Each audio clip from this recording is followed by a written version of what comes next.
Boa noite, igreja. Vamos estar iniciando o culto. É isso, que todos sejam bem-vindos. É muito bom estarmos aqui na casa do Senhor. E hoje, agora, exatamente à tarde, tive que tomar uma decisão, né? E em meio a tomar essa decisão, não em busca de conselhos, existe uma diferença, mas em busca de passar a responsabilidade para outra pessoa.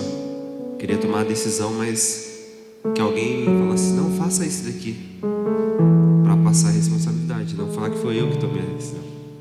E creio eu que muitas vezes a gente faz isso, né? A gente não quer assumir a responsabilidade de nossas decisões.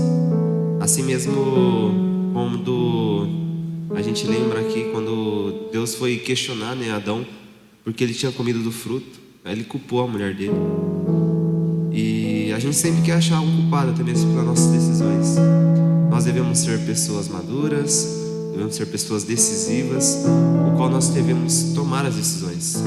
É claro, a gente tem que pegar os conselhos, pegar as orientações que temos e seguir o melhor caminho. Em meio a essa caminhada, em meio às direções, muitas pessoas podem escolher seguir o caminho ao contrário.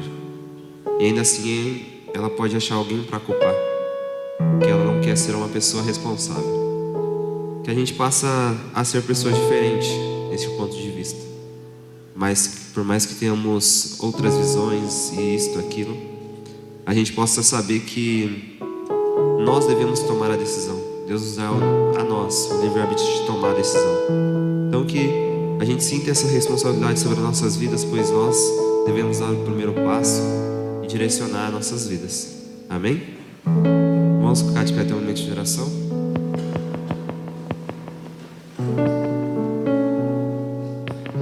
Querido Deus e eterno Pai, obrigado, Senhor Jesus, por essa noite, o qual o Senhor trouxe nós até aqui, até a Tua casa, Deus, para aprender, ó Pai, da Tua palavra, para louvar o Teu santo nome.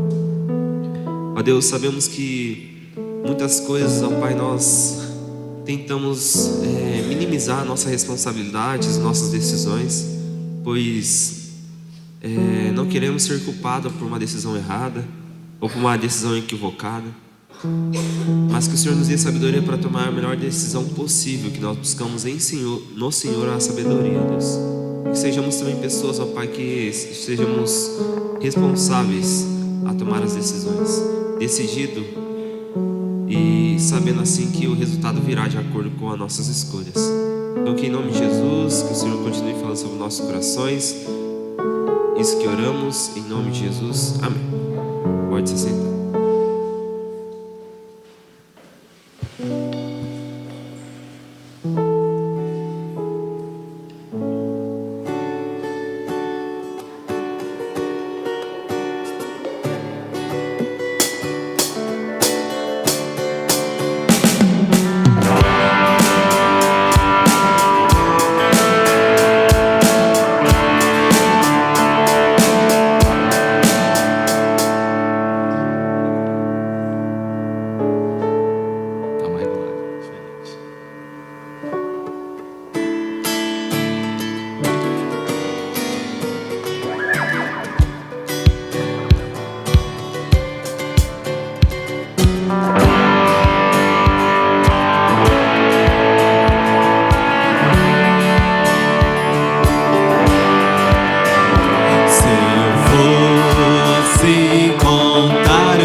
Com os olhos da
juiz hão de encarar os remidos.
Eis o amor, vasto oceano, doce fonte a jorrar.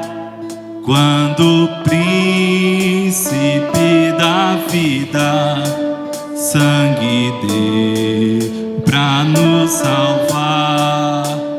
Desse amor quem não se lembra, seu louvor quem cessará. Pelos céus, dias eternos, ninguém dele esquecerá. Sobre o monte do Calvário, larga fonte se abriu, mar de graça e piedade, dos portões de Deus fugiu.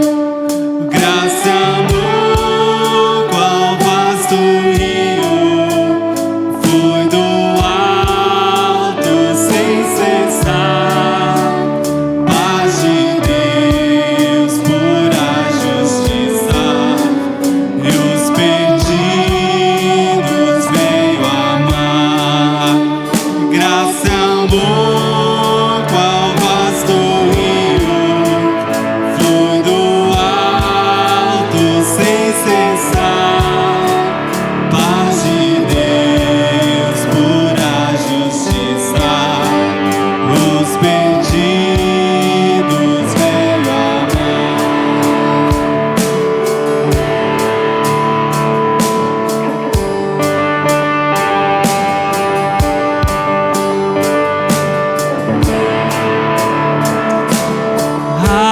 Amor tão grande no mundo não há.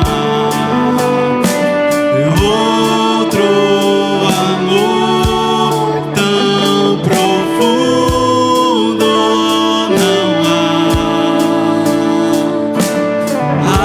Amor tão grande no mundo não há. Outro amor tão profundo não há. Amor tão grande no mundo não há. Amor como o teu não há.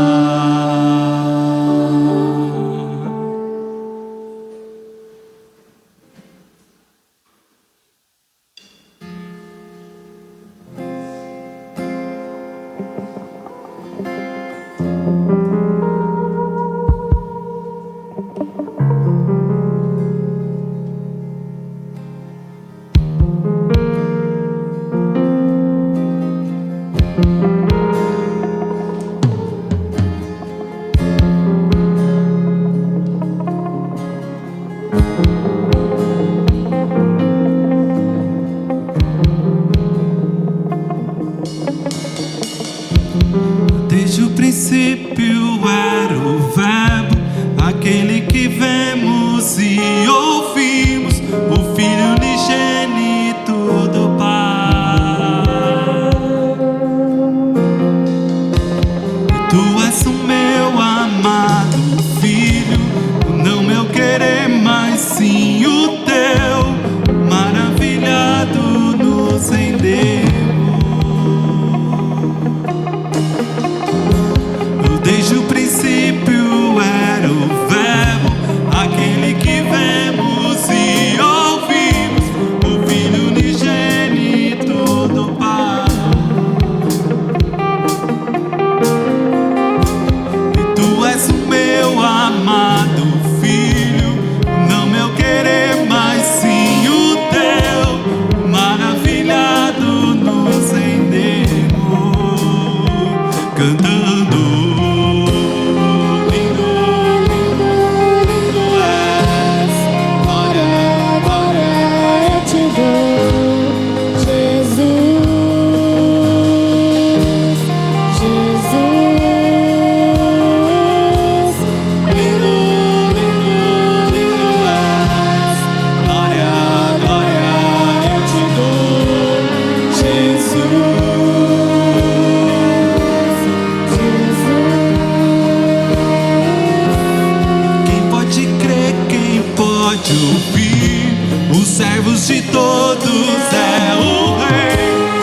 o desprezado nos amou. O ramo da vida revelou, por suas feridas nos curou. Todos os povos se prostraram, cantando: lindo, lindo, lindo és. Glória, glória eu te dou, Jesus,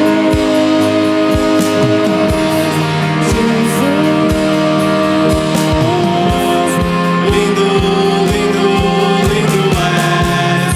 Glória, glória eu te dou, Jesus,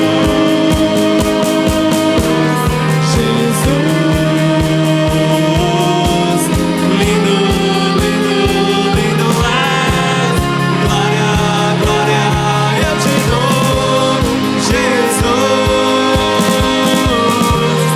Jesus. Então me leva à sala do trono, mostra tua beleza. Quero ver tua face, Deus. Me leva à sala do trono, mostra tua beleza. Quero ver tua face,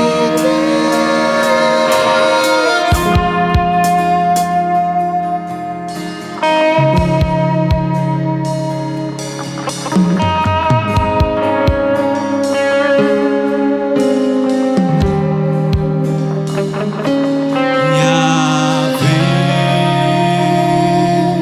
Rafa, Elohim, Shaddai, Jireh, Adonai se manifestará.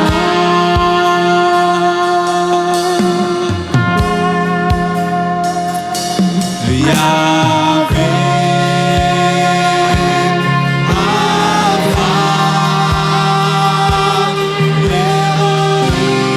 Elohim, Shaddai, Jireh, Adonai se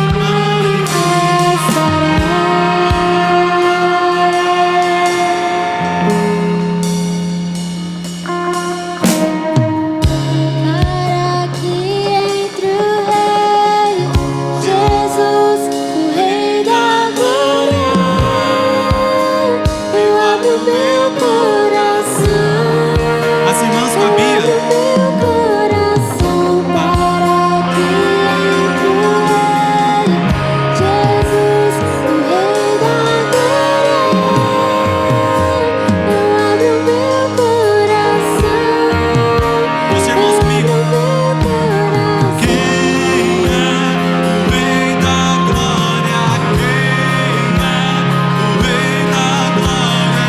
Jesus, Jesus, Ele é o Rei. E quem é o Rei da glória? Quem é o Rei da glória? Jesus, Jesus, Ele é o Rei. E quem é o Rei da glória? Quem é o Rei da glória? Jesus, Jesus, Ele é o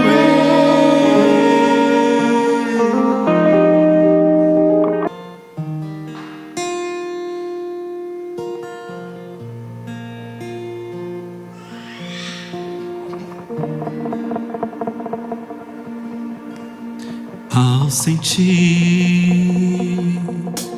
o mundo ao meu redor,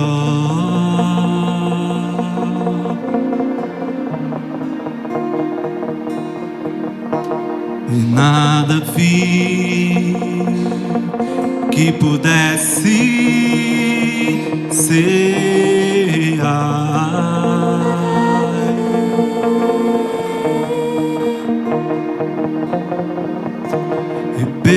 percebi que todos buscam paz, porém em vão, pois naquilo que procura não há solução, não há solução.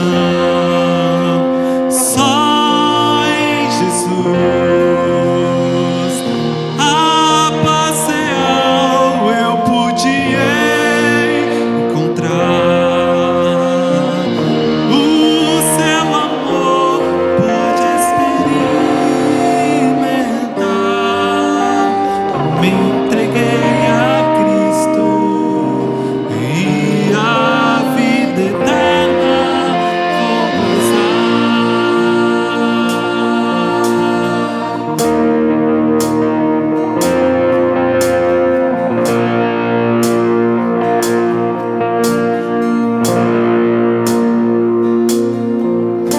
e posso ver que você não é feliz.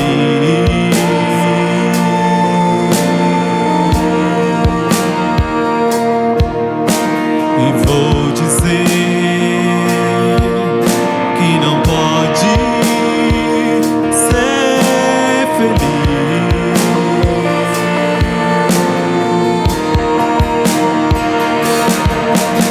Se continuar e procurar em vão, em caminhos que não trazem solução, não trazem solução. Só em Jesus a paz real eu pude encontrar. O seu amor pude experimentar. Venha Jesus Cristo e a vida eterna vou gozar.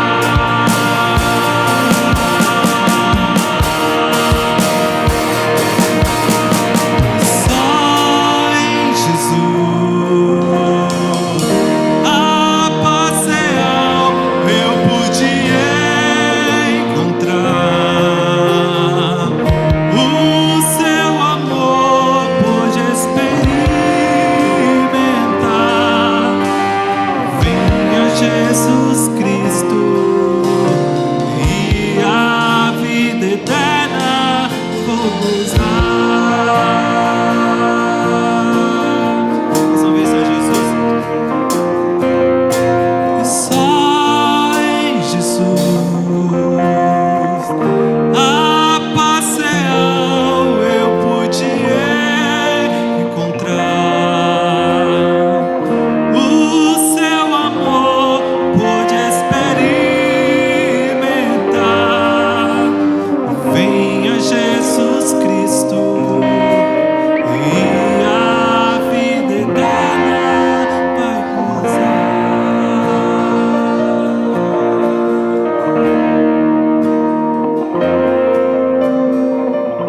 Amém, glória a Deus. Tinha pensado em algo no sentido de evangelismo, mas como estamos todos em casa, vamos continuar estudando o livro Atos dos Apóstolos. E antes de estudar, só quem tem menos de 40 anos. Quem escreveu o livro do Atos dos Apóstolos? Você tá bem, você tá mais afiado que peixeiro, hein? Né? Lucas. Qual era a profissão de Lucas? Médico, né? Paulo chama Lucas de o amado médico, né? Então, quando você lê o Evangelho de Lucas, quando Jesus Cristo curava alguém, você pode ver que Lucas ele dá um diagnóstico da doença da pessoa, né? Que os outros evangelistas não dão. Então ele explica um pouco, porque ele era médico. E Lucas escreveu o Evangelho de Lucas e escreve também o livro de Atos dos Apóstolos. Quando eu era pequeno, eu achava que eu via lá os evangelhos, Mateus, Marcos, Lucas, João e Atos. Eu achava que tinha um homem chamado Mateus, um homem chamado Marcos, outro chamado Lucas, outro João e um outro homem chamado Atos, né? Eu não entendi que Atos quer dizer coisas que se foram feitas, né? Atos é o único livro do Novo Testamento, que é um livro o quê? Histórico. Então, o livro de Atos não é um livro doutrinário. Então, a gente não pode assim ficar pregando doutrina em cima do livro de Atos. É um livro histórico. Agora, não é porque é um livro histórico também que não tem um valor, que a gente não possa aprender alguma coisa, tá? Cuidado com esse fio aqui, que senão chega a certa idade e o osso não cola mais, né? E não tem um valor histórico. Então, Lucas escreve esse livro de Atos. Se vocês um dia forem estudar o livro de Atos, vocês vão perceber o seguinte, que às vezes Lucas escreve assim: Paulo e o seu companheiro fizeram isso, fizeram aquilo, e às vezes está escrito nós. Então, quando fala nós, é porque Lucas estava junto. Quando não escreve, é porque Lucas não estava. Então, você vai perceber isso daí, tá? Hoje de manhã, nós falamos de Paulo na cidade. Você lembra o nome da cidade? Filipos, né? Paulo levou uma surra ali, né? Foi preso, deu aquele terremoto, a gente viu toda essa situação. Paulo, depois que sai da prisão, ele vai para a casa de Lídia, e depois que ele vai para a casa de Lídia, ele segue a viagem dele. E aí no capítulo 17 de Atos dos Apóstolos, está escrito assim, capítulo 17, versículo 1. Tendo passado por Anfípolis e Apolônia, chegaram a Tessalônica. E adivinha o que tinha em Tessalônica? O que tinha em Tessalônica? Uma sinagoga. Vamos dizer assim, né? A polícia usa o seguinte termo, né? O modus operandi de Paulo era chegar numa cidade e frequentar uma sinagoga. Qual era a visão de Paulo? Se eu vou à sinagoga, eu encontro judeus. Como eu sou um judeu, eu conheço o coração do judeu, tá? E ali também, junto com o judeu, como a gente disse de manhã, eu encontro gentios que gostam do judaísmo ou são convertidos ao judaísmo e que também estão dispostos a ouvir. Então Paulo chegava e pregava. E qual era a pregação que Paulo fazia para o judeu? Paulo pregava o seguinte para o judeu e para aqueles que eram amigos do judaísmo. A pregação de Paulo é o seguinte: Jesus Cristo é o Messias. Essa é a pregação de Paulo. Então Paulo chegou a Tessalônica, havia uma sinagoga de judeus. Aí no versículo 2 fala o quê? Paulo, segundo o seu costume, foi procurá-los e por 3 sábados arrazoou com eles acerca das Escrituras. Então Paulo vai pregar a esses judeus de Tessalônica, e a gente não vai ler o trecho. Algumas pessoas vão se converter, mas para variar um pouquinho, vai haver perseguição. Alguns judeus de Tessalônica correm atrás de Paulo, e Paulo faz o quê? Ele é obrigado a ir para uma outra cidade chamada Bereia. Já ouviu falar? Cidade chamada Bereia? E aí lá no versículo, deixa eu achar o versículo aqui. Logo, versículo 11, tá? Ele vai para uma cidade chamada Bereia, Atos 17, 11.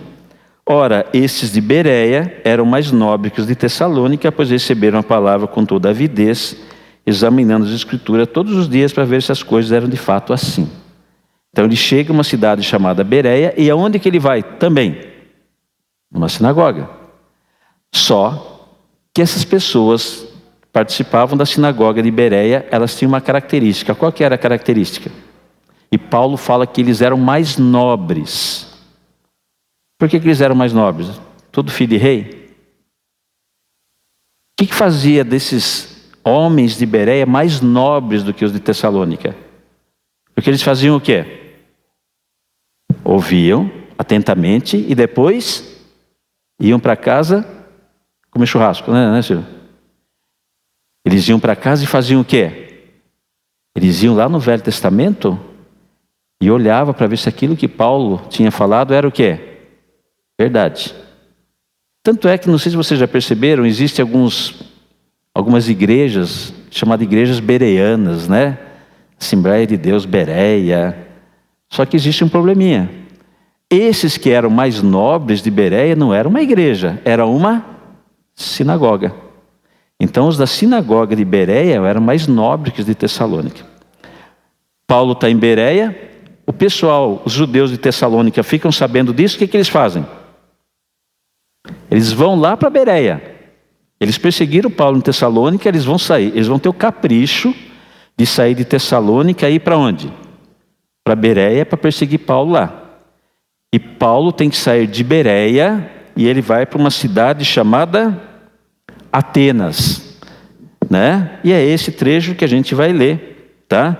A gente vai ler Atos capítulo 17, a partir do versículo 16 até o versículo 23. Então Paulo vai estar numa cidade chamada Atenas. Atenas, Bereia, Tessalônica, são cidades, né, que hoje estão dentro de qual país?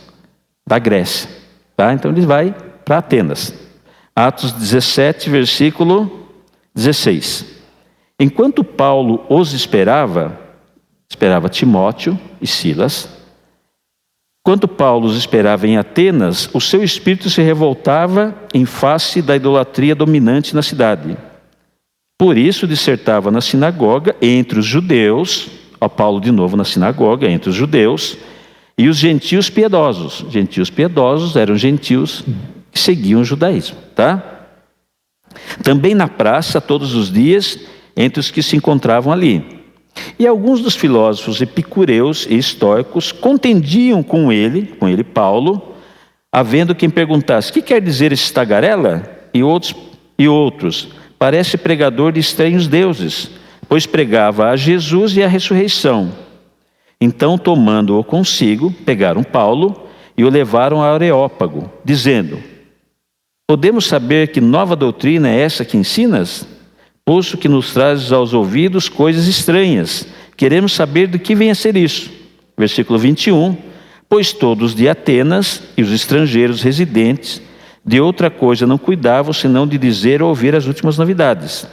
Então Paulo, levantando-se no meio do Areópago, disse: senhores atenienses, em tudo vos vejo acentuadamente religiosos, porque passando e observando os objetos de vosso culto, encontrei também um altar no qual está escrito: ao Deus desconhecido. Este, pois, que adorais sem conhecer, é precisamente aquele a quem eu vos anuncio. Tá? Que o Senhor abençoe os nossos corações. Paulo está em Atenas. Como é que era a cidade de Atenas? Atenas era uma cidade importante. Ela já não era tão importante mais nessa época, ela já tinha decaído um pouco. Mas a gente poderia chamar Atenas de uma cidade universitária. Era uma cidade que, juntamente com Alexandria, juntamente com a cidade de Paulo, que era Tarso, não havia universidades, mas eram umas cidades que se preocupavam muito com o ensino. E Atenas tinha uma característica, né? Um escritor da época, ele falou o seguinte de Atenas: em Atenas é mais fácil você encontrar um Deus do que um homem nas ruas. Na verdade, ele estava querendo dizer o quê? Os atenienses têm deuses para tudo, né? Ou seja, dentro de Atenas reinava uma idolatria. E é justamente nessa cidade que Paulo está, e Paulo está esperando a vinda desses dois irmãos de Bereia, e Paulo está ali. E no versículo que nós lemos, no versículo 16, vai acontecer alguma coisa interessante. Paulo está esperando esses irmãos em Atenas, e ele vai se revoltar. Se revoltar com o quê? O preço da gasolina? Com o que ele vai se revoltar? Com a idolatria. E aí eu faço uma pergunta para os irmãos, principalmente para os jovens, né? Que a maioria daqui, se vocês são jovens, tirando Cassimiro e Lindauro. O seguinte: qual foi a última vez que você se revoltou com a idolatria desse mundo? Paulo era um judeu. O judeu nessa época podia cometer todos os erros possíveis e imagináveis, mas a maioria deles não cometia um erro, que era ser idólatras. Quando você vê lá no Velho Testamento, os judeus eram severamente castigados por Deus por causa do quê? Da idolatria. No Novo Testamento, os judeus já não eram idólatras, né? Aí você lembra daquela passagem que Jesus fala o seguinte, né? que havia uma casa que foram expulsos 7 o quê? Foi expulso demônios, a casa foi varrida, né? E depois esse demônio volta o quê? Traz o quê? Mas alguns companheiros com ele, e a situação da casa fica pior do que era antes. E aí tem gente que está falando, tá vendo? Se a gente expulsar demônio de alguém, e ele nos converter, ele fica pior do que ele era. Não é isso que Paulo está falando, não é isso que é dito. Jesus está falando isso. Esse versículo é utilizado para quem? Os judeus. A casa dos judeus, eles eram idólatras, eles foram levados para o cativeiro. Quando eles voltam do cativeiro, eles aprenderam a lição, já não voltam mais o quê? Idólatras, a casa está varrida, a casa está limpa, esperando quem chegar? O Messias, né? Quando o Messias vem, eles não aceitam, e aí o estado daquela casa ficou pior do que era antes. E Paulo, né, aqui em Atenas, com o coração judaico, judeu que ele tem, ele vai se revoltar com a idolatria que ele vê na cidade. Irmãos, nós nos revoltamos com o pecado? Ou o pecado desse mundo torna-se algo normal para nós? Você já reparou nos noticiários? Você já assistiu Datena? Você assiste Datena? Não? Tem gente que assiste, né? Mas é escondido, né? Tá? Mas não fala. Aí o Datena, ele chega e fala assim, o esquema dele lá é o seguinte: ocorre um crime. Ele fica aquele crime lá, né? E mostra o comandante Hamilton do helicóptero, né? Filmando o crime, de baixo, de cima, de moto, né? Com chuva, sem chuva. Depois ocorre um outro, todo mundo se revolta. Depois ocorre um outro crime, o que eles fazem? Esquece aquilo lá e já vai para o outro. Né? E parece que nós, como crentes, às vezes tomamos uma certa atitude parecida. Esses crimes que ocorrem, parece que fica uma continuidade e nada mais nos surpreende. A gente vive nos nossos dias de ouvir coisa ruim em cima de coisa ruim, e a gente fala assim, não, isso aqui é o máximo que o homem pode fazer. Daqui a pouco, no outro dia, você escuta uma coisa pior ainda. E isso acaba não nos causando mais nenhum sentido de novidade. Não é mais novidade para a gente não quase que lamenta mais. Parece que aquilo se tornou tão comum que a gente espera aquilo. Irmãos, qual a última vez que nós nos revoltamos em face do pecado? Né? Qual é a última vez? Nós vivemos uma sociedade que não só tolera o pecado, mas pior do que isso, cultua o pecado, né? Fazendo do pecado algo normal. Algo normal. E Paulo, ele está ali nesse momento revoltado com o que daquela cidade? A idolatria. Mas preste atenção, Paulo não está revoltado com os idólatras, mas Paulo está revoltado com a idolatria. Muitas vezes os chamados evangélicos ficam revoltados com quem? Com o pecador. E esquece de ficar revoltados com quem? Com o pecado. A nossa revolta, a nossa luta não é contra carne e sangue. Nossa luta é o quê? Espiritual. Aí você vê pessoal, principalmente alguns deputados, né, evangélicos, né, preocupados com algumas coisas. Aí aparece lá alguém falando sobre o homossexual.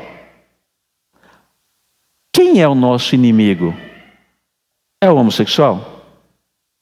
Não. É o quê? Vamos dizer assim, o pecado do homossexualismo. Mas essa pessoa que está nessa condição, ela precisa do quê? De Cristo. O nosso inimigo não é o homem que é mentiroso, mas o que tem que ser combatido é o quê? A mentira. E ela é combatida como? Pelo conhecimento de Cristo. Paulo, ele não se revoltou com os idólatras, mas ele se revolta com a idolatria daquele povo. E aí acontece o seguinte, né? Paulo se revolta com a idolatria dominante na cidade. E o que Paulo faz? Critica aquelas pessoas. O que ele faz? Qual o remédio que ele usa para isso? Ele anuncia quem? Versículo 17. Por isso dissertava na sinagoga entre os judeus e gentios piedosos, né? E o anúncio dele, não vai estar nesse versículo, ele vai anunciar quem? O Senhor Jesus Cristo. O remédio para esse mundo é o Senhor Jesus Cristo. Às vezes nós ficamos naquele afã, né, de pregar igreja. Não sei se você já fez isso. Hoje a gente vai falar com alguma pessoa do Evangelho de Cristo. Metade da população brasileira é o quê? Evangélica, né? Vai lá falar, eu já sou evangélico, vou numa igreja aí. E a gente fica querendo, sua igreja faz isso, sua igreja faz aquilo. Mas o que o homem precisa ouvir é o quê? Não é sobre a igreja, mas eu preciso ouvir sobre quem? O Senhor da igreja. Ele precisa ouvir que ele é o quê? Pecador, e que ele precisa de salvação. Foi acho que na comemoração do Natal, foi um visitante lá na igreja do Baeta, e ele é pai de um casal de meninos quase jovens que está indo lá na igreja, e ele foi assistir a programação de Natal, os filhos dele participando. E o irmão que levou ele fez a seguinte observação para o irmão: faz tempo que eu não entrava numa igreja que prega o evangelho. Ele frequentava essas igrejas aí da chamada Canela de Fogo, né? Bom, eu acho que faz mais ou menos 2 meses que esse rapaz, um senhor já, novo ainda, mas um senhor, ele está indo aos cultos na igreja do Baeta à noite. Mas o que ele ouviu lá que o fez começar a mudar de ideia? Ele ouviu, e muitas vezes, que o Senhor Jesus Cristo é Salvador. Ele ouviu do Evangelho do Senhor Jesus Cristo. Paulo, ele começou a pregar lá na sinagoga o Senhor Jesus Cristo. É isso que o mundo precisa ouvir. O mundo não precisa de religião, porque religião tem várias. O mundo não precisa ouvir de costumes de igreja. A pessoa converte, vem para a igreja, e aí é ensinado para ela o que é uma igreja e como se portar dentro de uma igreja, e o que o Senhor quer daquela pessoa. Bom, Paulo se revolta, né? E aí no versículo 18 fala que alguns filósofos, a gente não vai entrar nessa situação porque o tempo não permite, tá? Esses filósofos começaram a ouvir Paulo falar, e o que eles chegavam à conclusão? O que esse tagarela está falando? Mas por que eles falam isso? A cidade de Atenas era uma cidade que cultuava o saber. E como ela cultuava o saber, diz o trecho que uma das diversões da cidade era o quê? Ouvir o quê? Novidade. Eles gostavam de ouvir novidade. Ouvir novidade é bom, não é? Você já reparou quando alguém fala assim, você está sabendo do fulano de tal? Não, eu não. Então não vou contar. Aí você fica com uma curiosidade de saber, né? O que aconteceu com ele? Morreu? Né? O que aconteceu, né? A gente gosta de ouvir novidades, não gosta? É. Por isso que o Nelson Rubens fazia sucesso, né? Lembra do Nelson Rubens? Nem sei se está vivo ainda, né? A gente gosta de ouvir novidades. E esses atenienses, a palavra de Deus fala que eles tinham o quê? Eles tinham uma propensão maior a ouvir novidades. E Paulo está falando de uma novidade. E Paulo não só está pregando na sinagoga, mas ele começa a pregar onde? Nas praças também. E esses filósofos, esses moradores ali dessa cidade, eles começam a ouvir Paulo e eles falam o seguinte: olha, nós vamos fazer o seguinte, Paulo. Você está falando uma novidade aí para nós? Vamos fazer o seguinte. Na época, no Império Romano, se uma pessoa começasse a pregar alguma coisa nova, essa pessoa tinha que passar por um conselho de homens mais velhos. Esses homens mais velhos tinham que fazer o quê? Ouvir e dar autorização para que aquilo fosse falado. Então esses homens, esses filósofos, pegam Paulo e vão levar ele para um lugar chamado o quê? Areópago. O que era o Areópago? Era uma reunião de homens responsáveis pelo quê? por tudo que falava sobre educação e religião, não se podia pregar uma religião nova se eles não dessem autorização. E Paulo é levado para pregar lá. Esses homens, esses filósofos, quando começaram a ouvir Paulo falar, eles não entenderam direito. Eles começaram a ouvir Paulo falar e eles começaram a entender que Paulo estava pregando deuses novos. E qual eram esses dois deuses que Paulo estava pregando? Você sabe o nome? Um é Jesus e o outro é o quê? Ressurreição. Na cabeça deles, Paulo estava falando de um homem chamado Jesus, e esse Jesus era casado com uma mulher chamada Anastasis, que quer dizer o quê? Ressurreição. Eles não estavam entendendo. Então, Paulo vai diante do Areópago, e Paulo vai começar a falar o quê? Paulo vai olhar esse Areópago, ele vai ouvir o quê? Ele vai ter que falar. E na hora que ele vai falar, Paulo usa de um estratagema. Qual que é? Não adianta falar para estes homens que não eram judeus sobre que Cristo era o Messias. Porque quem esperava o Messias? Os judeus. Os gentios não esperavam, né? E aí no versículo 22, Paulo vai fazer um elogio velado a estes homens. Então, na hora que Paulo vai falar no versículo 22, ele fala o quê? Senhores, eu estava aqui no meio do Areópago, né? E eu vejo que vocês são muito o quê? Religiosos. Vocês são muito religiosos. Irmãos, aí está uma prova de que inteligência pode ser usada também na pregação do Evangelho. Como é que Paulo, já falei, como é que Paulo ia falar de um Messias para um povo que não esperava o Messias, que nem sabia quem era o Messias? Então Paulo vai fazer um elogio, né? Eu vejo que vocês são muito religiosos. Mas na verdade, Paulo vai fazer um elogio, mas ele vai usar uma palavra que poderia ter judeus também ouvindo. E essas pessoas que eram gentios entendiam isso aí como um elogio, mas na verdade a palavra que Paulo usou é o seguinte: em tudo vos vejo o quê? Supersticiosos. E os judeus entendiam essa palavra. Então Paulo, com uma palavra só, ele agradou os gentios. Vocês são religiosos. E se houvesse judeus escutando, Paulo não se comprometeu e falou. O judeu entendia com essa palavra que aquelas pessoas eram o quê? Supersticiosas. E Paulo vai falar o seguinte: por quê? Qual o motivo que Paulo tem de dizer que aquelas pessoas eram religiosas? Porque ele fala assim: porque eu estava passando no meio dos objetos do vosso culto e eu vi um altar. E nesse altar estava escrito o quê? Ao Deus desconhecido. Ao Deus desconhecido. E por que existia esse altar lá? Alguém sabe?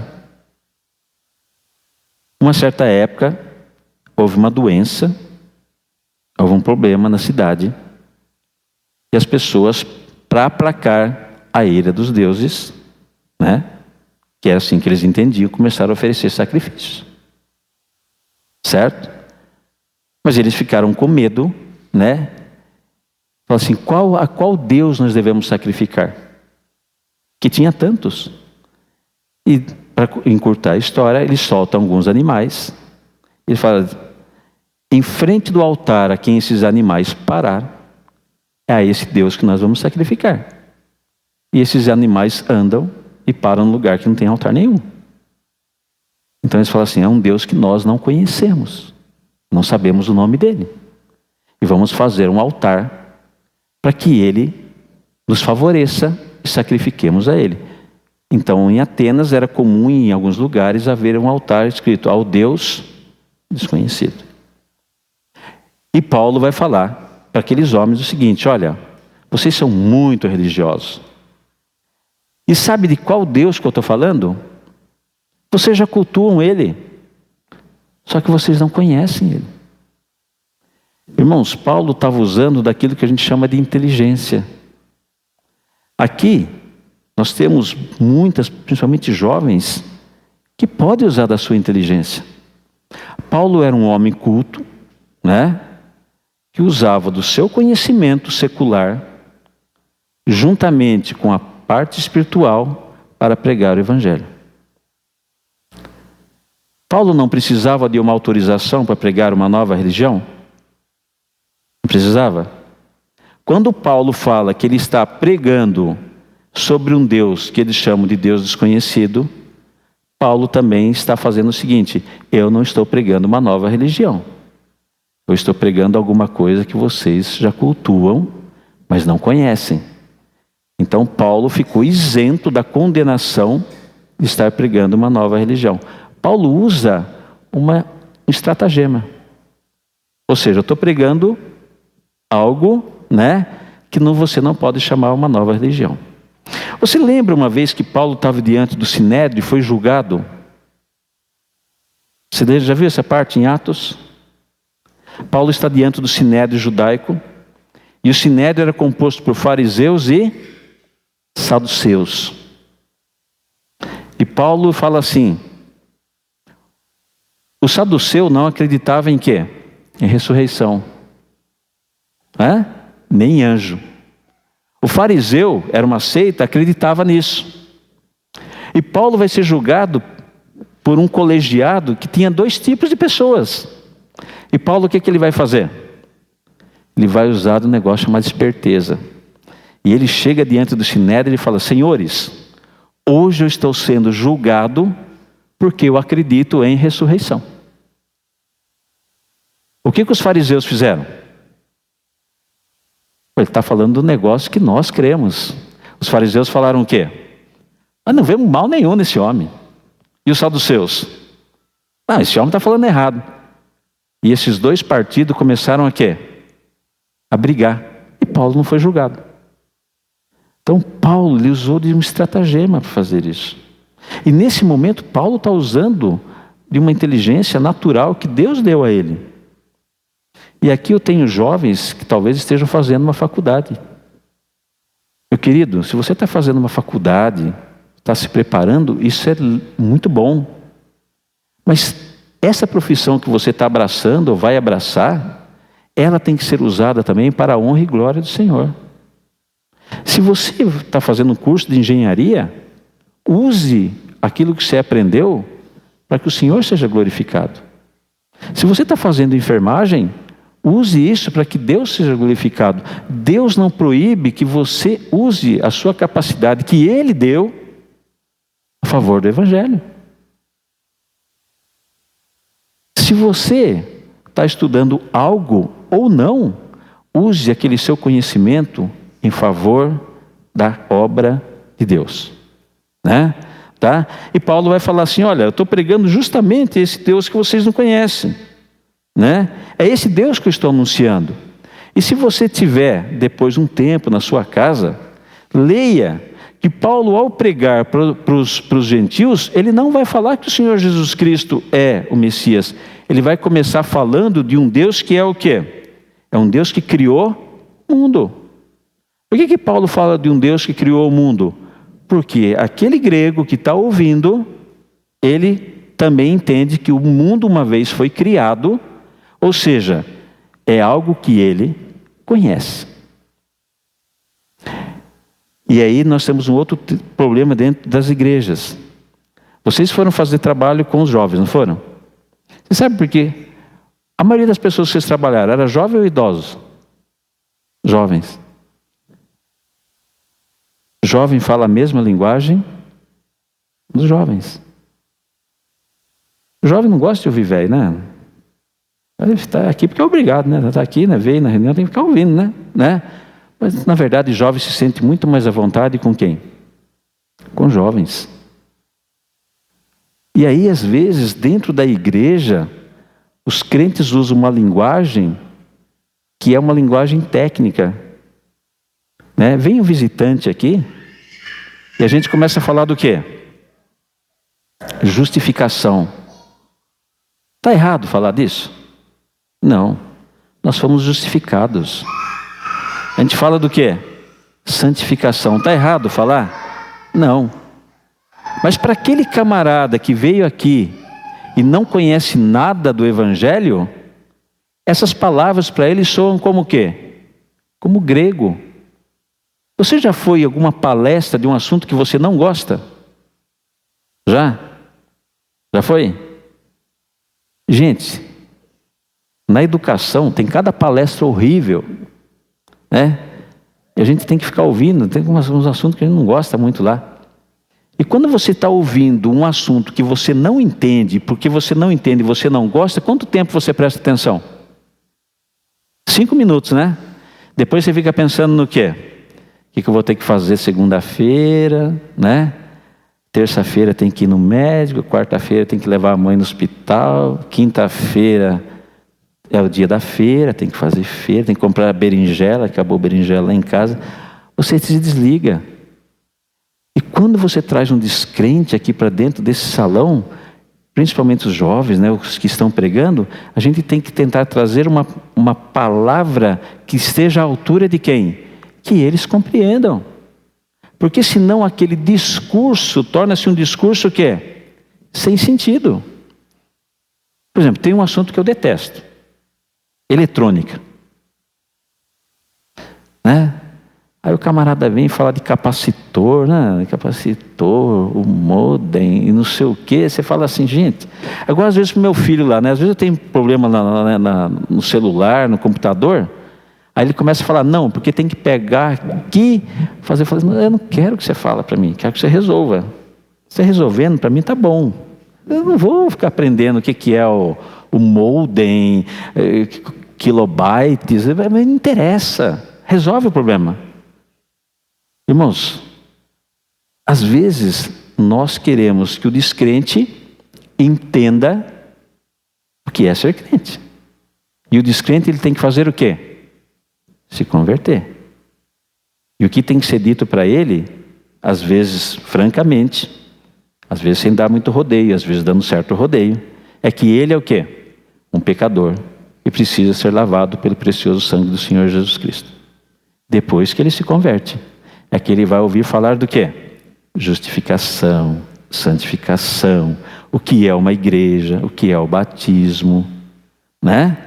E você percebe Paulo usando essa estratégia. Ele fala para o judeu o que o judeu conhecia. O Senhor Jesus Cristo é o Messias. Ele fala para o judeu o seguinte, olha, vocês estavam esperando o Messias? Ele já veio, é o Senhor Jesus Cristo. Mas quando ele vai falar para esse povo que não tinha a mínima ideia do que é o Messias, ele vai falar de Deus que criou o mundo. Porque um Deus que criou o mundo, ou de uma criação do mundo, aquele povo entendia e sabia. Então é isso que a gente aprende com o apóstolo Paulo. E se vocês tiverem curiosidade, nas suas casas, a gente já está encerrando. Essa cidade de Atenas é a cidade que Paulo tem um número menor de conversões. Praticamente não frutificou muito ali. Tá? Paulo nunca mais vai voltar nessa cidade. E saindo de Atenas, ele vai para uma cidade chamada Corinto. E ali em Corinto, Paulo vai ficar 1 ano e meio. Quando ele chega em Corinto, como é que era a cidade de Corinto? Era o quê? Portuária? É portuária. Mas você sabe o que eles faziam lá? Me desculpa se vocês foram por esse caminho. Mas a cidade de Corinto, havia um termo na antiguidade que chamava corintianizar. Corintianizar quer dizer fornicar. Havia uma expressão chamada as garotas de Corinto. Eram 1000. E elas serviam num templo. E elas serviam como nesse templo pagão? Com favores sexuais. E Paulo vai ficar nessa cidade de Corinto. Vai ficar 1 ano e meio ali. A cidade de Corinto era conhecida como a cidade mais pecaminosa da antiguidade. E Paulo vai ficar 1 ano e meio ali. E quando você percebe Paulo na cidade de Corinto, ele também vai chegar numa sinagoga, vai também haver convertidos. E essa cidade nessa cidade vai se formar uma igreja. Uma igreja que vai arrastar para dentro dela o quê?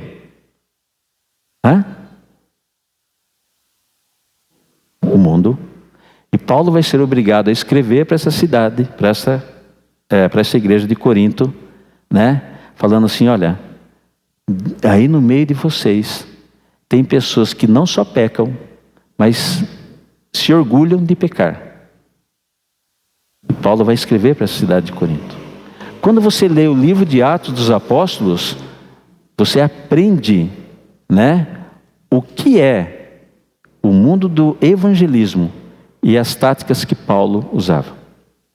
Irmãos, tem um dia uma curiosidade. Começa lendo lá, Atos capítulo 12, as viagens missionárias de Paulo. É um enriquecimento muito gostoso. E você vai perceber como Paulo agia. Paulo fala em certo momento, fiz-me de judeu para com o judeu, e de grego para com os gregos. Tem gente que fala assim, então tem que fazer de pecador para com o pecador. Paulo não falou isso.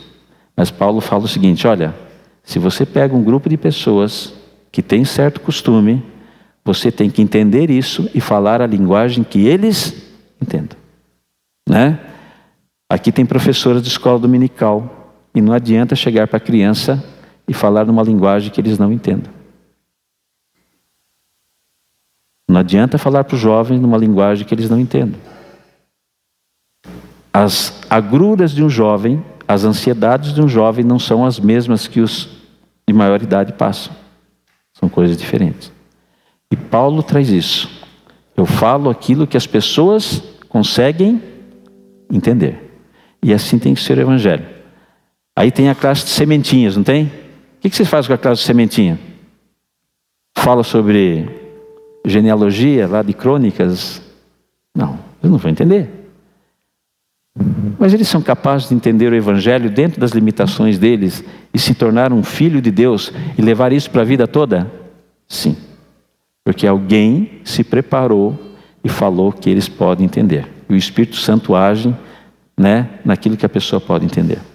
Lá na igreja do Baeta nós temos um senhorzinho já de idade, ele já fez 90 anos. Pai do Zezinho. Irmãos, um homem tão simples, né? Você conhece, não? Um homem simples, um ex-coletor de lixo, que vivia correndo atrás de um caminhão. Mas ele ouviu o evangelho, o que ele fez? Aceitou. Dentro da possibilidade, esse irmãozinho, ele nunca vai ser um pregador. Por causa da idade, né? Já está com 90 anos. Tá? Dificilmente ele vai ser um doutor em teologia. Mas a salvação em Cristo Jesus ele alcançou. Porque ele ouviu do evangelho dentro da sua simplicidade e conseguiu entender o que o evangelho prega, que é a salvação. E isso até uma criança pode entender, não é? Muitos aqui talvez tenham convertido quando era criança, outros não. Mas o evangelho ele é entendível a qualquer pessoa. Queridos, que Deus nos abençoe. Vou aprender mais essa palavra de Deus. Que Deus abençoe, Rubens. Abençoe a Leila também, sua esposa e todos os seus filhos. A gente vai louvar o Senhor, aquele que desde o começo e eternamente será louvado.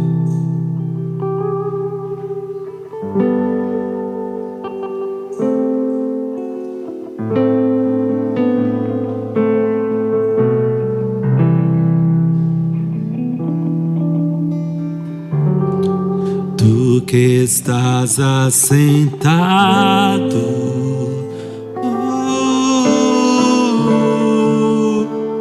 no trono,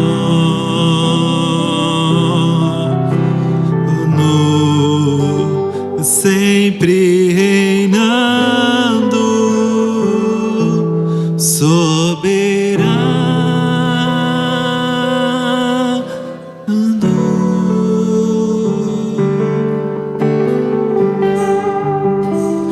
anjos cantando,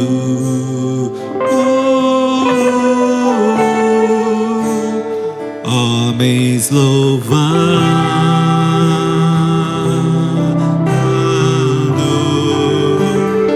Deus reunido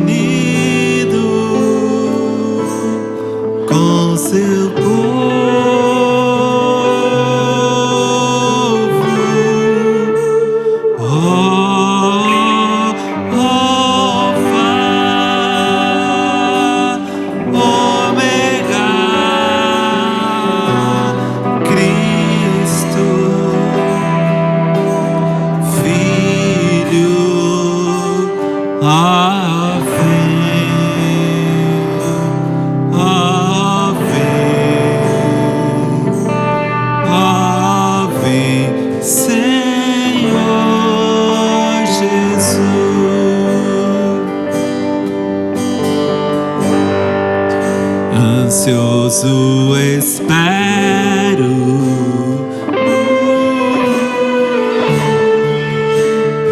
A sua volta,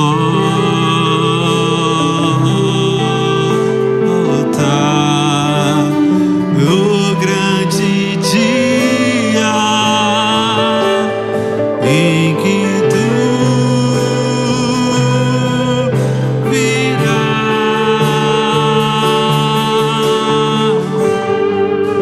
Então subiremos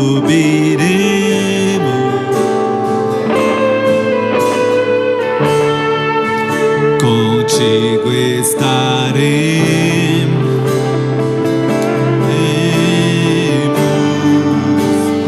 para sempre.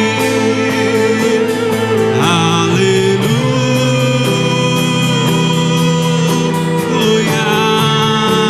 E Maranata,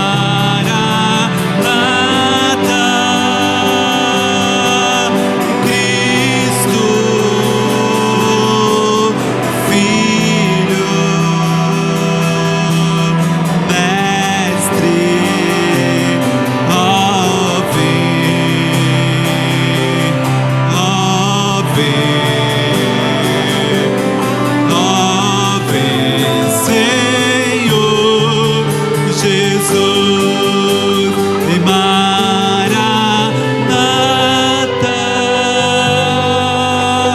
Cristo, Filho, Mestre, ó vem,